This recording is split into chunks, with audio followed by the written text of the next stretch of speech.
Good morning, everyone, and it's an especially early morning for me here in Auckland, New Zealand.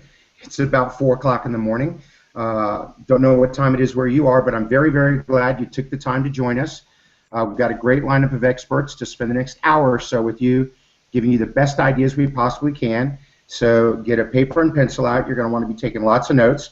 As we get started, I do want to take just a second to thank OmniJoin, Secure Web Conferencing from Brother, for making this webinar possible. If you enjoy the webinar, I encourage you to go take a look real quickly at their site and see their offerings. I think it's something you'll like very much. As our promise was, we're going to keep it tightly focused on key information, things that you can use around sales leadership. And I'm John Spence. I'll be kicking this off, and I'm going to talk about some of the elements of effective leadership. And I'm also going to talk about some of the core elements of creating a culture of accountability. So let's get started. Earlier this year, I did a proprietary research study on about 10,000 high potential employees at top companies around the world. GE, Microsoft, Apple, IBM, several other big companies. And I was talking to them about the characteristics of a leader they would willingly follow. Some of you might recognize that as the same phraseology that Kouzes and Posner used in their fantastic book, The Leadership Challenge. When I reached out to these people who are the best of the world at what they do, and asked them what are they looking for in a leader they would willingly follow, I got 7 C's, and I want to cover 4 of those C's today that I believe specifically focus on sales management. And those are character, competence, communication, and collaboration. So let's start with character. It's very, very simple. Tell the truth all the time. If you want to be a leader of anyone, honesty must be the foundation. Again, I love Kouzes and Posner's work, their colleagues, friends, and in their 30-year study, 4 continents, 1.8 million respondents, 90% of the people worldwide said honesty was the single most important thing they look for in a leader they would willingly follow. So this is all around character, it's around integrity, doing what you say you will do, it's around consistency. One of the main things that creates fear in an employee and takes away credibility from a leader is inconsistency, where they praise you for one thing on Monday, then they punish you for the same thing on Tuesday, praise you for the same thing on Wednesday, and punish you for the same thing on Thursday. As my friend in Austria says, by Friday you're schizophrenic. You don't know whether you're going to be praised or punished, and an inconsistent leader leads to fear. And then the last thing that we're looking for here is a values-based leader, and that's the values of the company and their leadership values. And there's a great quote that I love that'll help you understand why values is so important to you as a leader, which is, when values are clear, decisions are easy. When values are clear, decisions are easy. When you understand your leadership philosophy, when you understand your core values and the values of the organization and they're aligned, then it makes it very easy to make good, fast, effective, and successful decisions. So the first characteristic of a successful sales leader is character, aka honesty and integrity. Number 2 is competence. And when we look at competence, there's really 2 areas of competence we're looking for here. We're looking for your job competence, so you've got to be outstanding as a sales manager, as a sales leader. You've got to understand sales extremely well. If you're going to lead a high-performance sales team, you have to have strong competence in being able to show them that you know how to sell, if not better, as well as any of them. So you've got to have strong sales skills. Then you also have to have strong leadership skills. And so when we're talking about these things around character and integrity, honesty, all the other things, and I'm going to talk about communication and collaboration, you've got to demonstrate clearly you know how to sell and you're excellent at leading. That brings me to number 3, which is communication. And when I reached out to these high potential employees around the world and asked them around leadership skills and abilities, one of the strongest ones they said was communication. But it wasn't the ability to talk eloquently and tell a great story per se. What they said is, I really, really want a leader who asks great questions and listens. And when I think of leadership from a sales management standpoint, there's nothing more important than a sales leader exemplifying and being a living role model of asking great questions and listening, which is exactly what a great salesperson does. In my 20-something years as a trainer and doing a lot of sales trainers, I can tell you without question that the absolute best salespeople are expert, superior at asking very well thought out questions than they are intense listeners. While we're on communication, there's one other thing I want to add, that one of the most important things that a leader must communicate, and listen to this carefully, I'm going to say it a very specific way, a leader must have a sharply focused and well communicated vision and strategy for growth. I'm going to say that again. This is one you want to take a note on. An effective leader must have a sharply focused, tightly focused, extremely well communicated vision and strategy for growth. And you know, a lot of people say, oh, but I don't run the company, I'm not supposed to set the vision. If you lead two people, if you lead one person, they're looking to you to set the vision and strategy for how you'll be successful.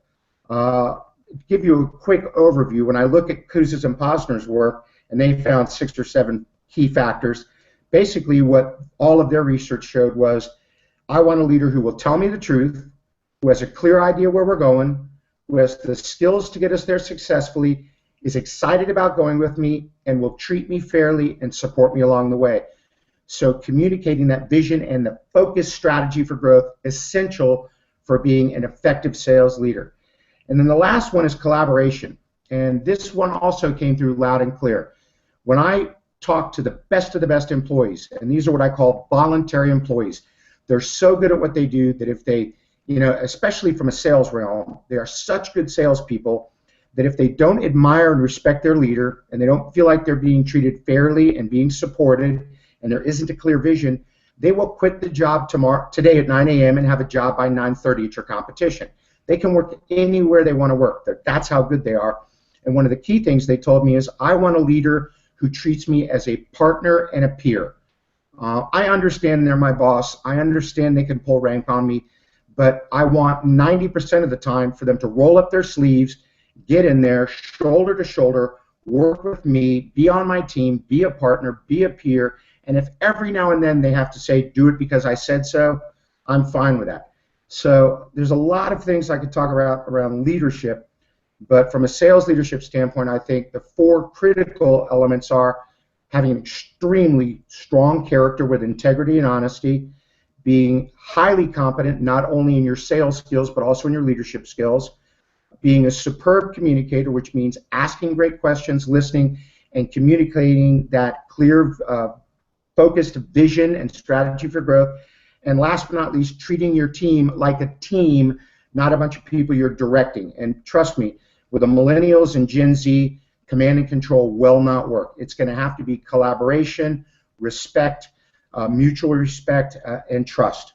So there's some things I wanted to touch on around leadership. They're very simple, but they're not easy to do. And they're things that a lot of people talk about, but they don't necessarily live it every day. So I want you to challenge yourself, how well do I do on those 4 elements. Now I want to share with you something that I developed for Apple a couple years ago. They asked me to put together a program on creating a culture of accountability. And I took this very seriously, studied it, tried to boil it down to its essence, and I want to share with you now 5 things it takes to create a strong culture of accountability. Number 1, if you're going to hold someone accountable for a quota, for a project, for a major account, something critical, this isn't for everything you do, but if you really want them to be accountable for an important project, step 1 is you must get 100% clarity plus appropriate authority and resources. Let me explain that a little bit more thoroughly. If it's an important project, you've got to take the time to sit down and say, here's the timeline, here's the budget, here's the resources available to you, here's the metrics, this is how we're going to measure success, this is the quota that I want you to land, this is what the size of the deal we're looking for, here's our pricing, on and on and on, to get exceedingly clear, very clear expectations about exactly what you're going to hold that person accountable for. Then you've got to make sure they've got enough authority and all the resources they need to deliver that for you. So that's step 1, 100% clarity plus appropriate authority and resources.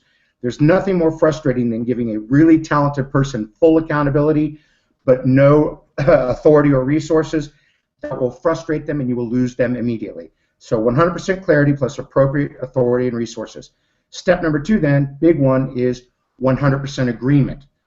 The person that you're going to hold accountable has to look you in the eyes, as again, a friend of mine in Vienna says, we must have the full eyes meeting, look at each other, and that person has to look at you and say to you, I understand the timeline, I understand the quota, I understand the pricing, I understand the budget, you've given me enough resources, you've given me enough authority, I believe this is a reasonable goal, and I accept 100% accountability.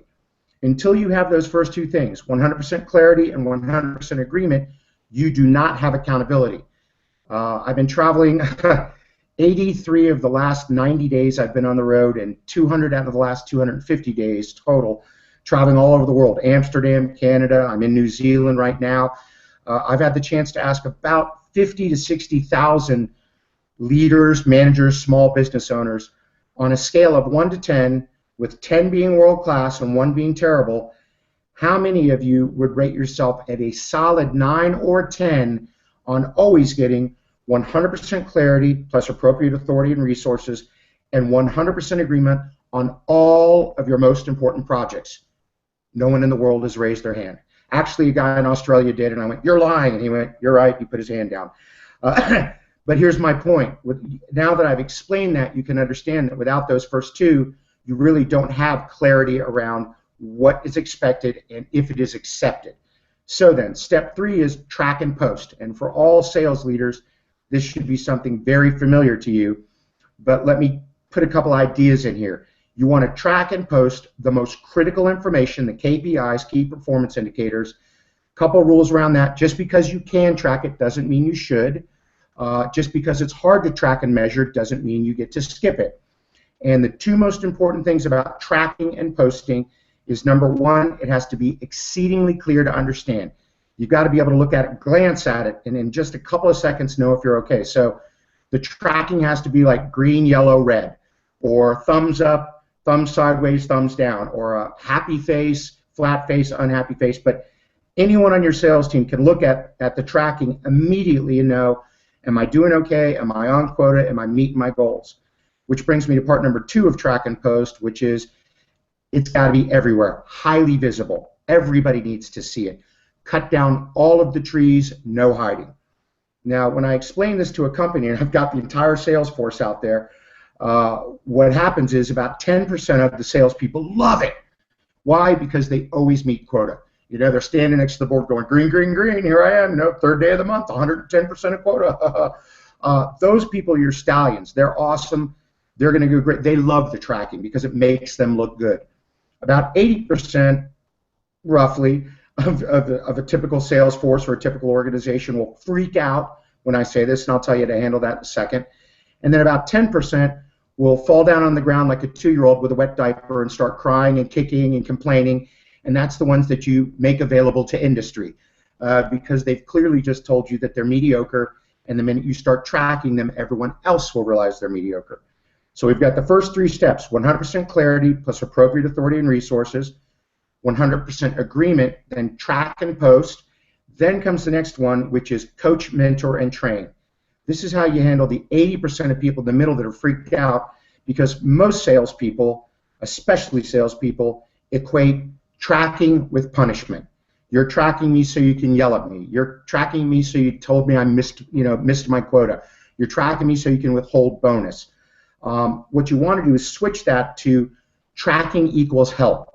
That the second they go from green to yellow, instead of yelling and screaming, 5 or 6 people run in their office and go, what can we do to help you? And you as the sales leader are there to coach them, mentor them, assist them, train them, get them resources, do everything you can to get them back on track as fast as you can. And what eventually happens is people begin to equate tracking with help, tracking with support. And as soon as they realize that tracking is going to be used to make sure they don't miss quota, they don't miss bonus, that it's there to help them, they're going to get exceedingly excited about tracking. And truth of the matter is, and I see it all the time, they want even more tracking. Which brings me to the 5th and final one, which is celebrate success lavishly.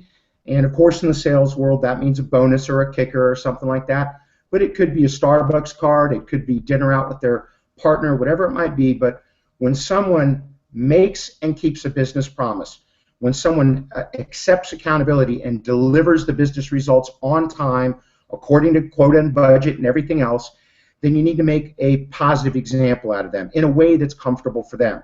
So if they don't like a lot of public admiration, you write them a handwritten note. If they've got, if they're an influencer and they like to be brought up in front of the group, you give them a, Salesperson of the Month award. But you figure out the appropriate way to celebrate in a big way the fact that they are delivering the results they promised. The other side of that coin is if they consistently miss their target. If you set it, they accept it and miss it. Set it and accept it and miss it, then you've got to deal decisively with mediocrity. Because the minute you start accepting mediocrity in your business and from your salespeople, you will become a magnet for mediocrity. And when I think about this idea of accountability, I want to leave another phrase with you that I think is extremely important around creating high accountability in your organization, and that is ambiguity breeds mediocrity. Clarity is what you want to create in the sales goals, in their behavior, in their learning. Everything you can set goals and quotas up around to ensure that your salespeople are being led effectively and they're becoming better and better every day and positioning themselves as trusted advisors to their clients and doing everything you possibly can to help them. So those are my key ideas around 4 areas in leadership and 5 areas around accountability. I hope you got a lot of good information for that. Now I'm going to hand it off to Jeb Blount. Jeb's the author of People Follow You, The Real Secret to What Matters Most in Leadership, and the CEO of Sales Gravy, which is a leader in providing sales enablement solutions. He helps sales organizations across the globe develop high-performance sales teams through better sales leadership and coaching. He's a brilliant guy. I love his books. You're going to enjoy what he has to say. Thank you, John. Appreciate it. Along the lines of what John said, the number one question that I get from executives, business owners, entrepreneurs is, how do I motivate my salespeople? And I remember that question going through my head on my very first day of being a sales manager. I was walking through the Memphis airport.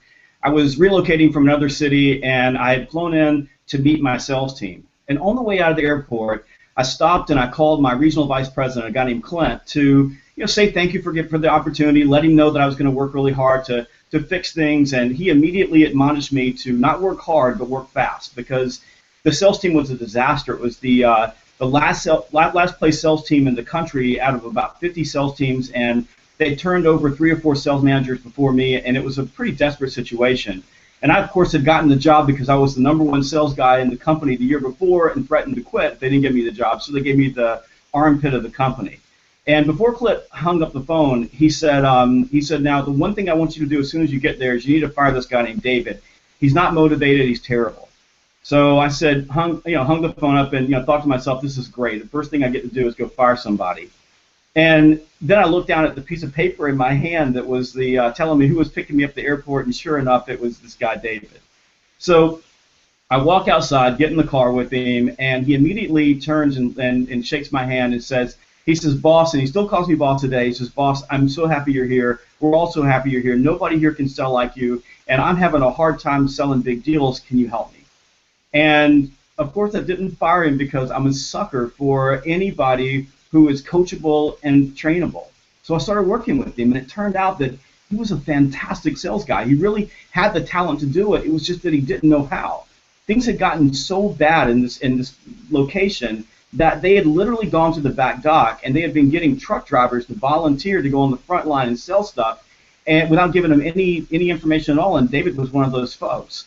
But he started selling, and he moved higher and higher up on the rankings because, like John, we had our numbers tracked and we had our rankings posted, and we could see where everybody was. And one day we were sitting in a little restaurant on Union Avenue, and we were having breakfast, and it was a routine that I had with my salespeople before I would go out in the field with them. We would sit down at breakfast and go through the day and talk about the objectives of our call, and we do a quick one-to-one pipeline review.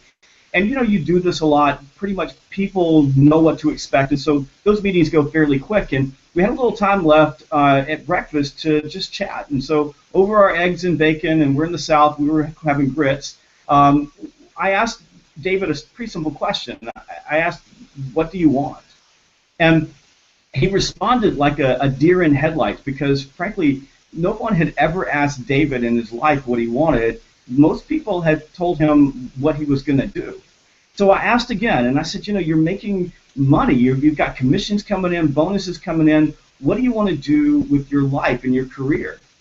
And it took a little bit of work, but I finally got out of him that what he wanted to move to a better neighborhood. He lived in a bad neighborhood. He loved his family. He wanted his kids to go better schools. So he wanted to move to a place called Germantown in the suburbs of Memphis, and he wanted a backyard for his house with a pool in it so his kids could play. And this is a guy who loved to hang out with his family. He also wanted to save enough money so his kids could go to college because, well, he'd never been to college before because he was poor and his parents couldn't afford it. And he wanted to take his wife, Gail, on a honeymoon because when they got married, they were so poor that they literally got married on a Sunday and went back to work on a Monday.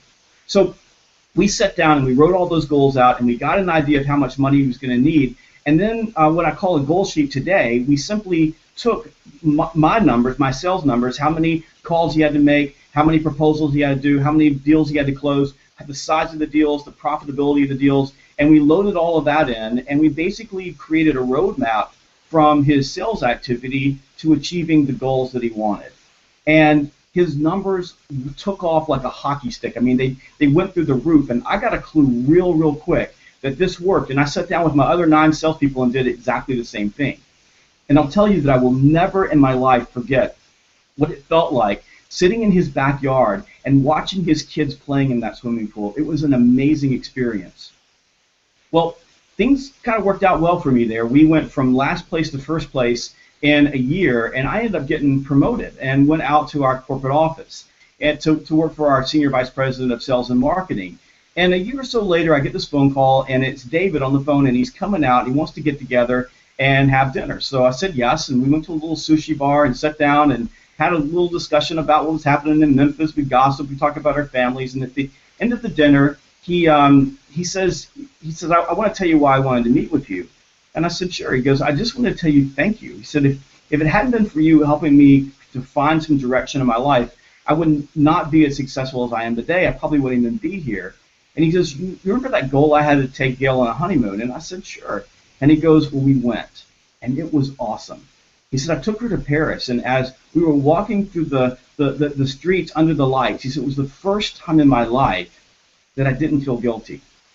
And that was the moment that I really understood how powerful you can be as a sales leader when you take the time to really understand what it is that your people want. You see, it's not about motivating salespeople. You simply cannot motivate another human being. It's about aligning goals. What you have to understand is that salespeople achieve for their reasons, not yours. Your reasons, quota, numbers, KPIs, all of the things that are important to you that your boss is holding you accountable for. For them, it's swimming pools and college educations and sometimes motorcycles, or it's a promotion. But it's something that's important to them. And what I've learned about the great sales leaders, and I'm not talking about the one-hit wonders, I'm talking about the sales leaders in your organization that year in and year out produce. What they do that other sales leaders don't do is they get to know their people on a personal level. They really understand what they want. And when I wrote People Follow You, I went out and interviewed a whole lot of salespeople. And the salespeople that I interviewed would talk about their bosses, and they would talk about these top-level sales managers in awe because they took the time to understand they were always helping their people get what they want. It's about aligning goals, and it's a simple conversation. You just sit down and ask people what they want. Now, mediocre sales managers, what they do is they hand them a goal sheet, and they say, fill out your goals and come back to me. Mediocre sales managers allow people to feed back to them what they want to hear. But top-level sales managers sit down, have these conversations, and they then show their people how they can create a path to get what they want. And they don't talk about quota. They talk about swimming pools. They don't talk about KPIs. They talk about college educations. The thing is this doesn't work behind a computer screen. You simply cannot lead a sales team by sitting behind your CRM and sending emails to people. You've got to get out there. You have to be present. You have to spend time with them. What you have to understand is that as a leader, your role is to make your people better. And there are 2 types of sales leaders. There are transactional sales leaders, and there are transformational sales leaders. Transactional sales leaders put their primary focus on administration. They're the ones sitting in their offices approving expense reports. They're hanging out on the CRM. They're what we call micromanagers. They're policy wonks. They know all the policies, and they spend all their time looking backwards, looking at the data, doing post-action reviews. Transformational leaders, they're focused on strategy and planning. They focus on positioning their people to win because they realize as a leader, if they're not putting their people in position to win, what's the point? So they focus on, as John said, on training, on coaching, on observing, on feedback, on mentoring, on relationships, on communication, and they focus their time and effort on aligning goals so that they and their salespeople are both moving in the same direction. And when you do this, you can build high-performing sales teams that are absolutely unstoppable. I'm really happy to hand off this message to Mark Hunter, the sales hunter. Mark's all over the world. He was just in Colombia. He's heading down to Chile. He's got an amazing book called High Profit Selling that, and I know that if you're a sales leader, you hear this all the time. Your salespeople are complaining that your prices are too high. If you want to end that conversation, go get a copy of High Profit Selling as soon as this presentation is over. And what Mark's going to talk to you about is how this presence, this being transformational, this observing, coaching, mentoring, how this plays out in the real world side by side with your salespeople. Mark, welcome to the webinar. Hey, thank you so much, and let's jump into this right now. Now, I tell you what, after we did the last webinar, I had a few of my peers, a few of the other guys on the call. They said, Mark, you came across like angry Mark. Well, I do get angry, and the reason I get angry is because I'm passionate. Because what I want you to do is think about the comments that John and Jeb have shared with you. They set the table. Now what we need to do is let's bring it to the street. Let's bring it to the floor.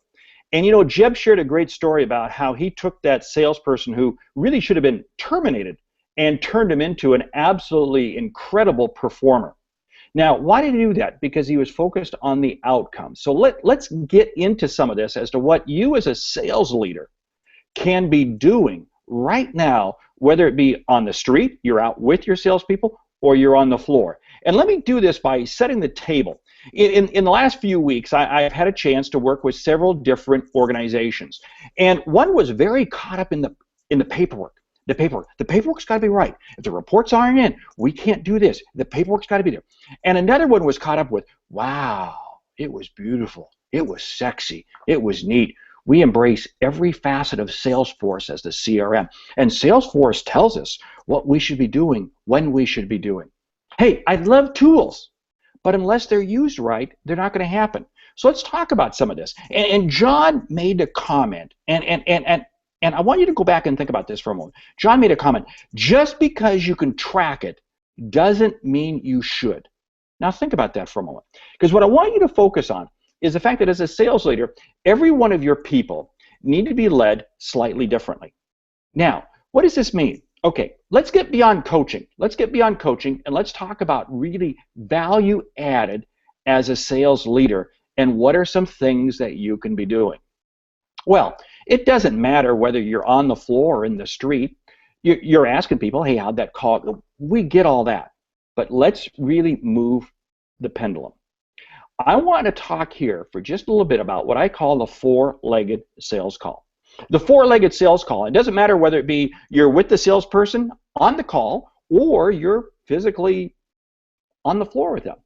The four-legged sales call, what this is that you as a sales leader have the ability to drive incremental volume by creating and uncovering incremental opportunities that the salesperson, and it's okay, the salesperson's doing their job, but they can't do it, but you can. And this is where I really want to focus time. Now think about this for a moment. And I'm going to share with you a story of probably one of the best bosses I ever had. He was absolutely incredible because he would work with me, and we'd be sitting across the desk from a customer, and I'd be leading the call, and he was very good about letting me lead the call. He was not there to close the sale. He was not there to jump in and save me. He was there to ask the critical question, the thought-provoking question, the question that uncovered a different opportunity. So here's what I want you to do. Now, it doesn't matter whether you're on the street or on the floor. if you're going to be participating in a call, I want you to ask the salesperson this simple question. What do you want me to ask the customer? What are some things that you want me to explore? What are some things that you want me to uncover? Because here's what happens. The salesperson can ask a question, and you as the manager can ask the question. And you know what's interesting? You're going to get a completely different answer. You're going to get a completely different response. This is so key, so critical. Now, let's run with this a step further, because one of the other challenges I see is that salespeople are quick to spend the first quarter of the year behind the desk, getting all the CR, getting everything, getting all these, I'm getting angry, getting all the report, getting all the paperwork right. No, that is the time you need to be out making calls. Right now, this is April of the year. We're still in the first half of the year. You have got to be out making as many sales calls with your people as you possibly can. Now, here's why. Because you can have discussions, you can have dialogue, you can have conversations that your salespeople can't have. You see, what happens is too many salespeople, too many sales leaders, no, they're not leaders, they're managers because they're managing the paperwork. What they do is they sit behind their desk looking at the CRM system. They're looking at the reports, and they're banging out emails and voicemails and condemning you to death and doing everything the opposite of what John Spence told you to do. And then at the end of the year, oh no, we're behind. So they're going to go out and save the world. They're going to go out and make all those sales calls to close the deals. And hey, I had a manager like that one time, and I probably bet you have too. And you know what they do is they come in and they close the deal right at the end of the quarter. Wow, they're coming in to close the deal. Hey, they got the super cape on, super sales manager. You know what happens? They undermine you. They undermine you, the salesperson. You see, so what I want to do is I want to flip it around. I want the sales manager, the sales leader, out there making as many sales calls early on in the fiscal year as possible. And I want senior management of the organization out there making sales calls. Now, again, why am I talking about this? It's very critical because you're going to have conversations. Because here's what you want to do. You want to develop relationships that the salesperson can't normally have. Now, here's where this really comes into play. Because what I want to do is I want to go ahead and jump this. I want to jump the shark. I want to jump a step forward because what I want to do is I want to be able to go in as a sales leader, create a relationship, not just with the person that the salesperson interacts with, but I want to be able to go a step or two higher. And I want to be able to pick up the phone and just call that senior level person and say, hey, I just saw this in the industry. Did you see what this is going on? Did you see? I want to be in a position where I'm seeing that I can bring strategic questions to senior level people with my clients. Now, what does this do? This allows me to further uncover additional information. It also helps me to develop relationships and contacts that are going to help me create more business. Now, here's the key thing, though. Never make one of those calls or have one of those meetings without first letting your salesperson know. You go, hey, Jeb, if you don't, tomorrow I'm going to reach out and I'm going to call the CMO. I'm going to call the CIO of this particular company. Just wanted to let you know, are there any questions you would like me to ask? Now, what I like doing that is because I've invited the salesperson, I've invited them into the process. I'm not letting them be on the call because, again, this is the conversation I'm having, but I'm letting them in on the process. I'm inviting them in so they feel part of it, you see, because then they know that I'm not going behind their back. Because one of the things that turns off salespeople quickly is if they feel that their sales manager is running behind their back. But see, what I want to do is I want to make sure that every sales manager in an organization has equal number of relationships with those major customers that your salespeople do. Now, that's a challenge. That means you've got to get out from behind the desk. You've got to get out there. And the key thing is I want to develop these relationships. The reason I want to develop these strategic relationships, and when I mean strategic, it's asking questions about the industry, talking to them about what's going on in the marketplace, talking about bigger picture. Because what I'm doing is I'm building a relationship with them because there are going to come times when there will be tactical problems that need to be resolved. And I may have to get into it as a sales leader. I may have to get in and help make a critical decision, help defend something, help deal with something. And see, if I'm already a known entity and I'm viewed as a leader, I'm viewed as a partner, I'm going to be in a much better position. So what am I doing? I'm again helping the salesperson. You see, now what I've done is I've moved from just merely coach to really being advocate and business partner with the salesperson. And ultimately, I'm going to be creating a much higher level of business. Now, in just a moment, I'm going to turn this over to Anthony. And again, he's going to be picking up on this. But let's jump back to, and I want to share one additional piece here regarding the floor. How does this work with the floor? You can jump in on, you may be doing a demo call. Okay, you may do, and this is, hey, this is why OmniJoin is such a critical tool, because you want to be doing your demos, you want to be doing your conference calls through OmniJoin. Why? Because it's secure presence, but it allows you to be able to participate. Ooh, you see, allows you to participate. The salesperson still opens the call, still closes the call, but you can be engaged with it, asking some of those strategic questions. And what you want to do is, your outcome is, of course, not only to move the sale further along, but your outcome as the sales leader in the call is to be able to develop a relationship sufficiently enough with a senior level person who is encouraged to be on the call because you're going to be on the call, to where now you can follow up with them after the call and have a separate discussion regarding something strategic. You see how this plays out, whether it be on the street or on the floor. The role of the sales leader is to help advance sales to the next level. Hey, Anthony Iannarino is in the bullpen. No, he's not in the bullpen. He's in the batter's box. He's ready to step up. And let me tell you a little bit about him.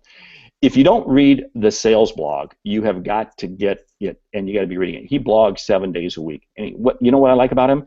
He has critical insights that he shares. Not just insights about, ooh, this is fluff. No, this is straight on, actionable things that make it happen. Anthony, take it away.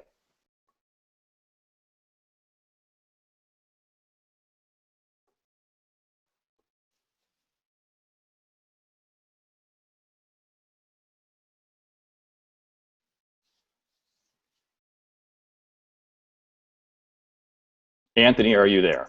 I am. I'm sorry. The webinar jam gave me a little problem with the mute, but I am here.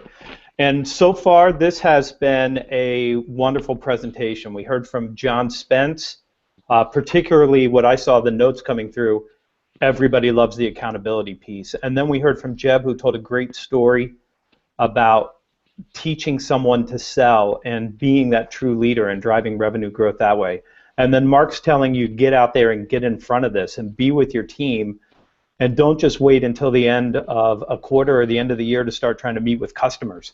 All great advice. I'm going to share one quick story with you, and then I'm going to give you, like John, I'm going to give you 4 things to work on here.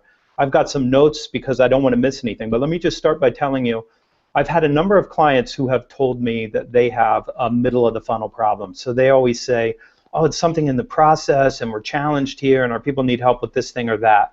And then I look at their pipeline and I get a very different view. And one thing that I've asked sales leaders to do to prove to them that they really had a top of the funnel problem was to say, look, let's do this. Pull out any opportunity in your pipeline that has a close date of 3/31, 6/30, 9/30, or 12/31, because no customer has a close date that's the end of your quarter. That's not the way they think about their business. Their close date is like, next Thursday at 1 I could meet with you to do this.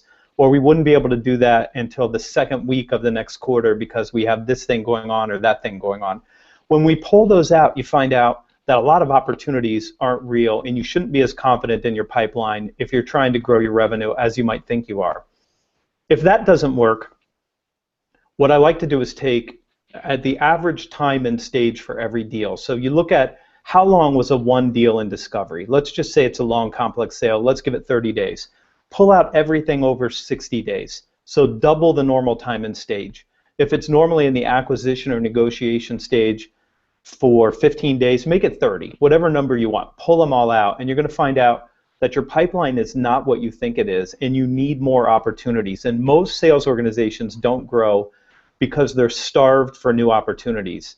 and you need new opportunities and new client acquisition to grow your revenue, and that's what sales leaders should be focused on. Now I'm going to tell you 4 things that I think you can change to do that. And the first is to focus on the top of the funnel. Whenever I see sales leaders and sales organizations do a deal review, I always hear the same thing. Show me the late stage deals, show me the deals that were closest to winning, let's talk through those deals, and let's do everything we can to make sure that they get over the line.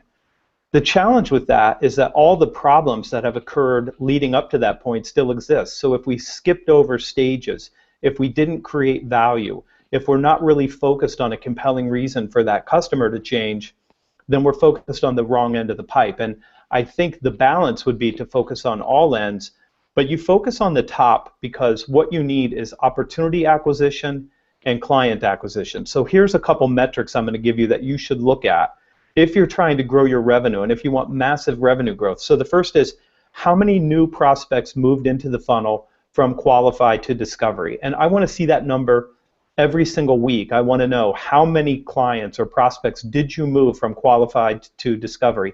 And I want to know how many moved from discovery into a further stage. I want to see the progression at the beginning of the pipeline because that's where the new business comes from. It's not the end of the pipeline. There's not a lot you can do at that end. And of course, I'm saying fight for every deal, but ultimately shift your focus, move it back to the top of the funnel, to the beginning of the pipeline, and focus there, because if you focus there, you're going to acquire more opportunities and acquire more clients. The second thing, I keep using the word opportunity acquisition and client acquisition. These are 2 very different ideas, and what I see people focus on is solely opportunity acquisition. And so we start to look at a single transaction. Hey, I'm focused on selling them this product or this service or this solution. And I want you to widen that and say, instead of just focusing on this single transaction, how do we acquire the entire client? And so when you look at your process, when you look at how you're going to market and how your salespeople behave in front of the customer, you need to broaden what they're doing to create greater value, because ultimately what I want to coach you to do here is to say, we have a choice to compete for transactions, which is fine, we're going to win transactions, but we have a chance to compete in a way that broadens that so that I can say, I own mind share. I own this customer's thinking. I've developed the relationships. I've got this place wired so that I'm automatically getting that next opportunity, and I don't have to go beg for the next opportunity or compete for that next opportunity, because I'm working on the relationships there by creating value, economic value and relationship value, by being proactive, by being accountable, by focusing on really helping them with their most strategic outcomes. This is something I call level 4 value creation. It's getting beyond your product, beyond your service, beyond your solution, to become that real trusted advisor, the person who's going to have automatic entry into that next opportunity without having to compete.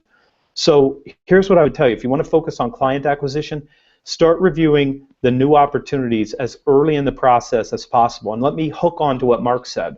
When you see big clients come in, these are high visibility, high probability, high value targets. Get in there and get engaged, like Mark said. Get there as fast as you can. Don't wait, because you're after the entire client. You want mind share, because mind share equals wallet share. No mind share, no wallet share. 100% mind share, 100% wallet share. You have to help lead that in your sales organization. The second thing I'll tell you to do in this client acquisition piece is make sure that they have a compelling reason to change. I see a lot of opportunities and a lot of client acquisition go wrong because the sales organization is not focused enough on what is that compelling reason to change. And then build a process. Your buyer has their own process, and that process starts with dissatisfaction. It goes to a recognition of needs. It goes to evaluation of options, and then it gets to a resolution of concerns. You need to make sure that you're serving that customer in every stage. That means you're creating value. When they're not dissatisfied, you're teaching them where they could make new gains. When they're in that needs or discovery stage, you're helping them understand what do they really need. And when they're evaluating options, you're differentiating yourself and you're teaching them what the trade-offs are. These are all important factors to move you from order acquisition alone to client acquisition. Third point, focus your activity on prospecting and nurturing your dream clients. And I saved this for third because I thought if I put it first, I would lose you. But I want to make a very, very clear point about this. Salespeople spend too much time on prospects who are not your dream client, who who you can't create value for, who even if you did everything in the world, they would still not perceive the value that you create, and it's a total waste of time. What happens to salespeople, the salespeople that work for you, the salespeople that work for me, is we like receptive customers. We like people who want to talk to us, they're deeply engaged, and we say, yeah, I got this guy, he's a sponsor, or she's my coach, we're having great conversations, everything's going great. But there's no compelling reason to change. They're not the people that you create the most value for. Your salespeople descend into that kind of activity because the best customers for you already have somebody sitting in your chair. They already have a partner, they're already doing business, they're already spending a lot of money with that person, but they're not receptive. They're very hard to acquire. But they're hard to acquire because they create the most value for you, and you have the chance to create the most value for them. So you have to be laser focused on where do we create the most value? Where do we create what I call breathtaking, jaw-dropping, value-creating value, where some customer is going to look at us and say, you can keep some of the value that you create because you're so different and you do so much better work than any of your competitors. So insist that the dream clients are nurtured. You can't wait 1 month or 10 months before contacting your dream clients. This needs to be a consistent process. So in my notes here that I wrote down for you, you need 12 value-creating touches. So never more than 4 weeks goes by where you're not saying, here's another idea. Here's another way that we could drive your business forward. Here's another thing we see people that look like you doing that's helping them move their businesses forward.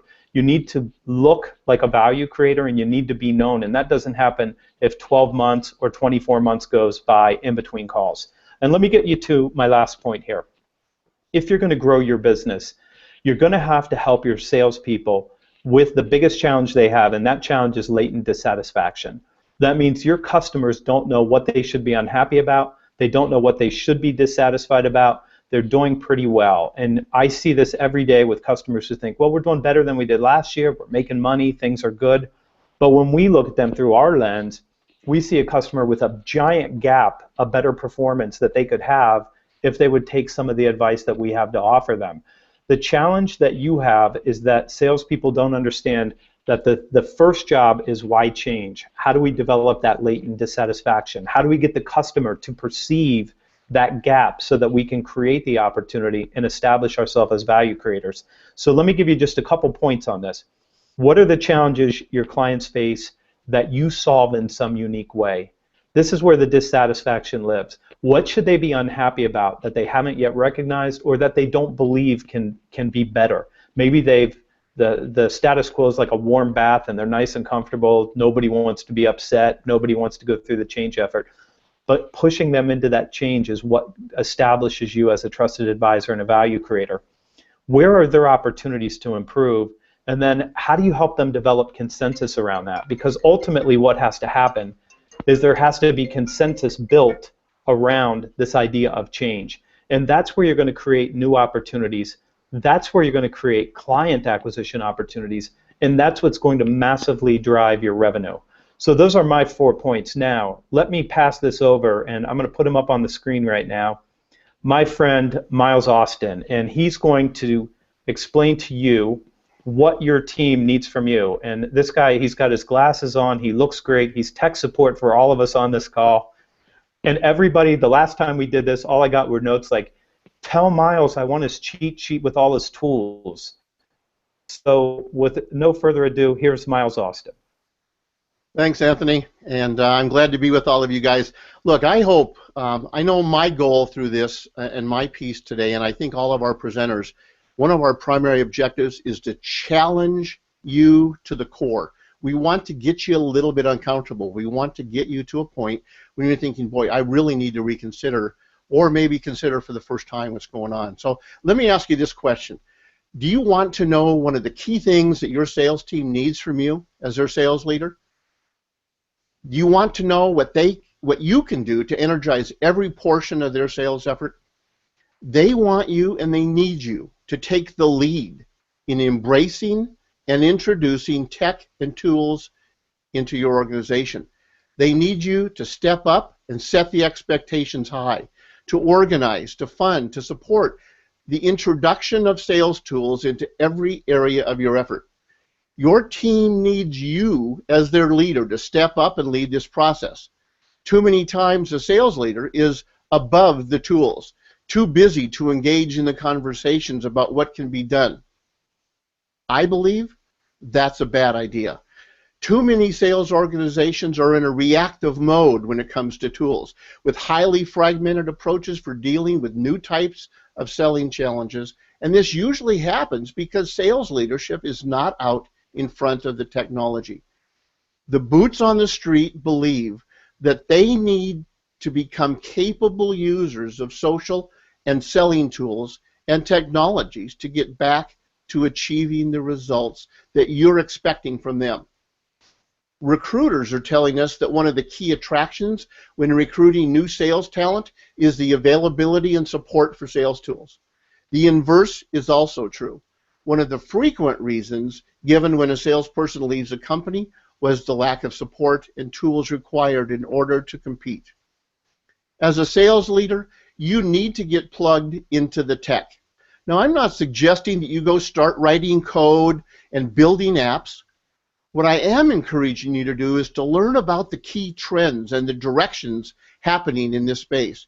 You should have a high level awareness of what's capable with this tech and the kinds of results that are being achieved by your peers and, yes, your competition. I'm not suggesting you go start writing a blog or become a LinkedIn super connector. What I am recommending is that you get a handle on all of this, to be conversant, and to lead your team's discussion with an open mind. Your salespeople will respect you for it. They will respond and act when they know you're engaged. Here is the problem. I came across a list just last week titled 79 Top Sales Tools for 2015. My reaction? Instant brain freeze. 79 tools for sales. Tool of the week, tool of the day, tool of the hour. Tools development is one of the hottest and most highly funded activities on the planet. There are literally thousands of web tools out there.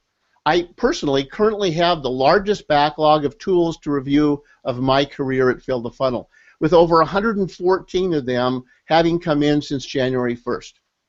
And then you add social media tools into the conversation, and it's an instant overwhelm. Thus, the problem that many sales leaders face is a scattered approach, implementation of a myriad of sales tools by their sales force. There are no quality controls, no standardization, no centralized analytics and data collection, and there's no ability to know what is working and what is a complete waste of time. As a result, many organizations are in reactive mode with highly fragmented approaches for figuring out what they should be using. It is a daunting challenge, and yet the worst mistake you can make is to do nothing or to assign it to someone else in your organization. These tools are powerful, and allowing them to run without awareness and support from you as a sales leadership of your company is a disaster waiting to happen. Sales tools can be either a business accelerator or a business killer. That activity is up to you. You need to be engaged with these decisions. I work with the 4-piece foundation that can be a big help in your efforts to leverage tech in your team. Those 4 pillars of this foundation are focus, goals, tools, and training. By organizing your approach into these 4 pillars or 4 buckets, you can create some order out of the chaos that probably exists. Let's start with focus. What key sales activities do you want to improve? Lead follow-up? Time to close? How about deal size or rep time management? What about the quantity of sales calls per rep? As was discussed earlier, you can measure just about everything, but that doesn't mean you should. So what I encourage you to consider here on this one is don't boil the ocean at this point, especially if this is new to your team. Just pick one focus area. Whatever you choose, call them out and lock them down. Share these with the entire team. Heck, share it with the entire company by identifying the key focus areas for sales improvement. You can then prioritize your time and investments into those that will yield the strongest results. The key here is to make sure that everyone clearly understands what the focus is, and as we've already talked about, with no ambiguity. Nail it down and do not let it wiggle. Let's address goals for a moment. You can't manage what you can't measure has served us well over the years, but I've modified that a bit to say that if you don't measure it, the results are guaranteed to disappoint someone. You picked the focus area for a reason. Make sure that you set clear goals for success. What will it look like? How many, how much, how often are some of the key answers to get agreement on. Share these measurements and goals with your entire organization. One of the greatest benefits of this will be seen in the tracking and posting of your progress towards the goal. I was at Dell several years ago when the only goal for the entire company was to beat Compaq in unit sales. Every inside and outside rep was aware of our march to succeed. The market analysts' quarterly calls were religion at that time, and they were dialed into by everyone on the sales floor at the end of every quarter to find out what the status was and how we're doing against that goal. The day that Gartner and others announced that Dell had become the #1 PC manufacturer in the world in units was a day I'll never forget. Track those goals and post your progress for all to see. And guess what? We finally get to the pillar of tools. Only after you've clearly identified and communicated the focus areas for improvement, put specific goals in place to track and measure the progress against these goals. Are you ready to select sales tools to deploy at that point? Because of the huge and rapidly expanding number of tools, this is an area that sinks many efforts. You can't use them all, and you shouldn't. Anthony Iannarino taught me this expression: just because you can doesn't mean you should. And it serves as great guidance here in this topic. Depending upon the size of your company, this one might require some outside help. You can't be an expert in everything, and I don't suggest that you try. Find someone that can take your structure, your industry, your business model, and your internal culture into account to lay out the best tools for the job. It is also a great decision to engage members of your sales team in the conversation at this point. As a sales leader, if you have a demonstrated interest, engagement, and support for these conversations, your sales team will respond enthusiastically to the opportunity to participate in helping select your new tools. Those same individuals can also serve as advocates for the selections made when you move to the next phase, training. What a shame to do a thorough job in the first 3 categories of this framework and then fail to train your team on the best way to use the tools you've selected. It's also the time that your presence and support are critical. If there is any sense that you are not engaged and committed at this point, there will be a tendency for the implementation and the use of these tools to fall short as well. I've been in many a training program where the sales leaders sit in the back of the room, or they might drop by at lunch and then they disappear again for the rest of the training. When you're training your team on the functions of the tools, set how you expect it to be used, but also on what it will be like if and when they execute those plans. Remind them of the focus and the goals that you are all striving for. If you deploy the tools selected without a comprehensive training and coaching plan in place, the odds are stacked against you. Sales tools are here to stay, folks, and for those of you that might be resisting and saying, well, that's not for us, or no, I'm going to focus on the core, well, that's important. But let me tell you, you're in jeopardy if you don't believe that sales tools are here to stay. Your sales team knows it and understands the impact that tools can make. Don't neglect core sales training, as I said. It is a prerequisite. It is the foundation for successful selling. But as you add the tools to their arsenal in the right way, you are well on your way to explosive growth. It is important to you as a sales leader, or to those of you who desire to become a sales leader someday, to become tech and tools aware. That brings us to the end of our time together today. On behalf of John and Jeb and Mark and Anthony and myself, thank you for investing your time with us. And a special thanks to the team at OmniJoin for their generous sponsorship of this event.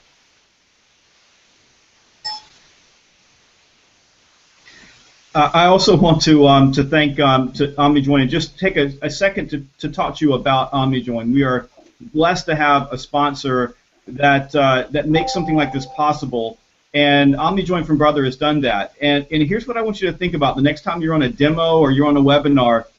If you've ever had that funny feeling that someone is listening in, think about what if that was your competitor. How many of you use the same webinar, same demo numbers every time you do a demo, every time you have a sales meeting? You just fired one of your salespeople. You don't think that they're going to share your webinar, your sales meeting dial-in with your competitor? Think again. OmniJoin makes web conferencing secure. They use military-grade security to keep your hackers, to keep your competitors, and to keep eavesdroppers out. And I ask you to take a moment, go check out OmniJoin. The links have been in the chat. We'll send out a link as well with the follow-up with the replay of this webinar. Please take a moment and check them out. They're offering a free test drive, and we've all been trying them out. They are fantastic. Try OmniJoin. Thanks, everybody, and we will see you for the next webinar.